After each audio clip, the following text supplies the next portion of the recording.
Before we get into the content today, just a quick reminder that if it resonates with you and you want to book in with me or my coaches, there is a free call booking link in the description. Enjoy. It's a man, and he's talking about feminine energy again. To the comments section.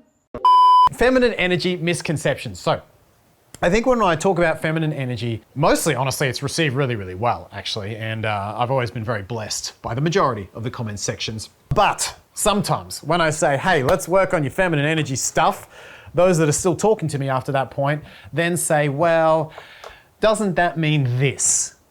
Or doesn't that mean that? I don't really want to be this or that. And we're here to dispel the thises and the that's today. And there's a few of them. We've got about 6 here that we need to talk about, you and I. The first one is, doesn't this mean passive or quiet? Feminine energy, I don't want to be passive or quiet. No, that is not what feminine energy is. That is a misconception. It's not passive or quiet. Now, men can be passive and quiet as well, but it's true. The stereotype is, the passive, quiet woman. And that's just a fear response. So you don't need to associate that with being feminine. Feminine energy is vibrant. It's out there, it's seen, it's electric. It's not passive and quiet. So we all have fear responses. We all get shy sometimes, that's normal.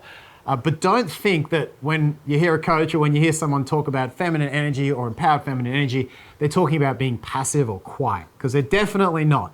That's not a thing. It is, unfortunately, how a lot of women are raised, and we'll talk about that in the next one as well. But just because it's culture doesn't make it feminine.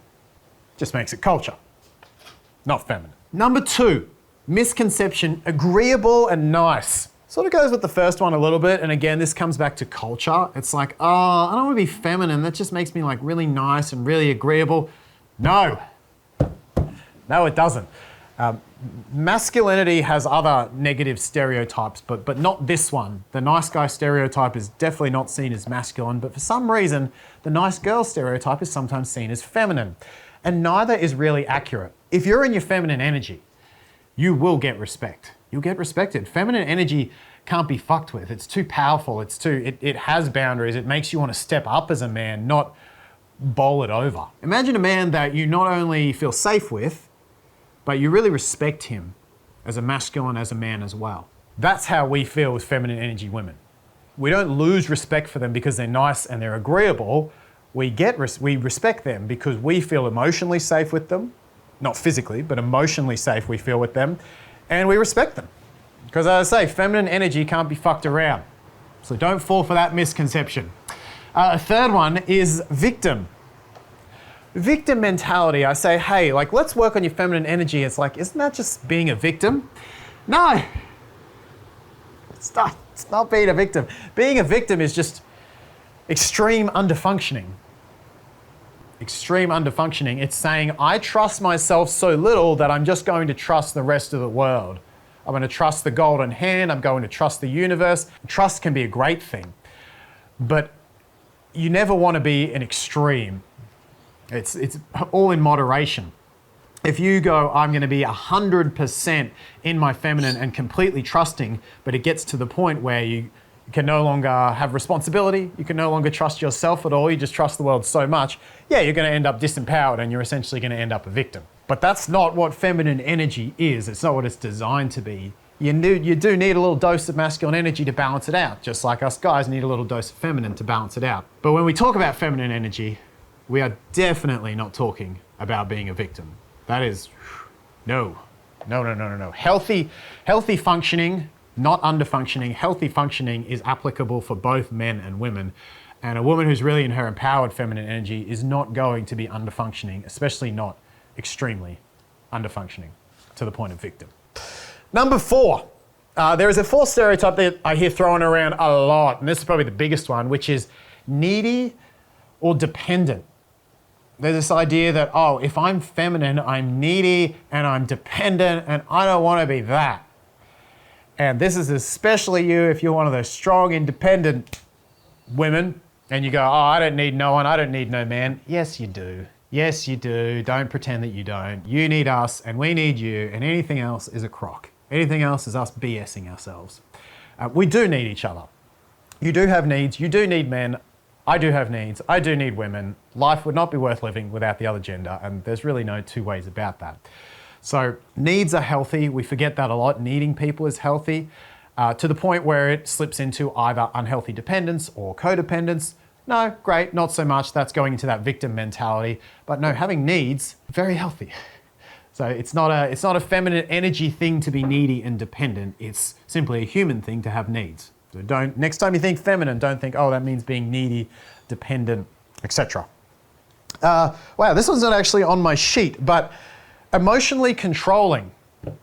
I think sometimes that one gets thrown in, emotionally controlling, as in, oh, she's being feminine, so she's being emotionally controlling. And again, no. Confident feminine energy does not want to inhibit the masculine energy. And if you're being emotionally controlling, or man or woman, you're inhibiting the other energy. And that is not what feminine energy is about. That's a fear thing. You're not going to be scared. Empowered feminine energy is not going to fear the masculine, it's going to embrace it, and vice versa.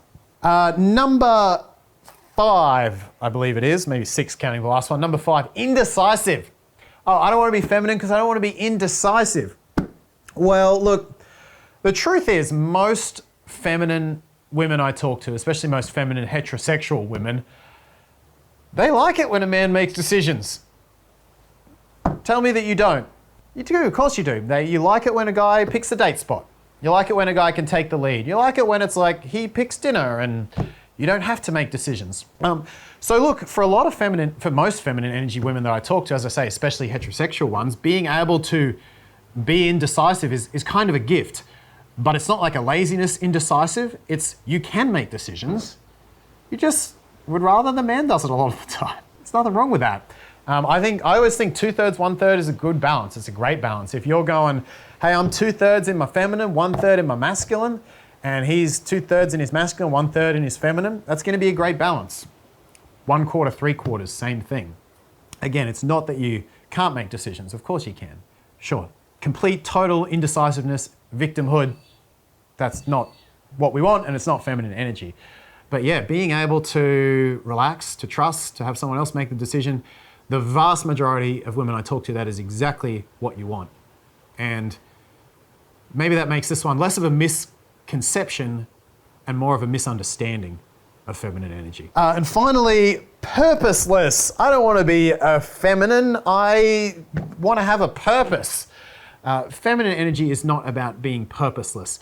Yes, there are times where the feminine will be a lot more in the present, a lot more with her senses. And that's one of the reasons we come to you. I'm going to talk about this in another polarities video.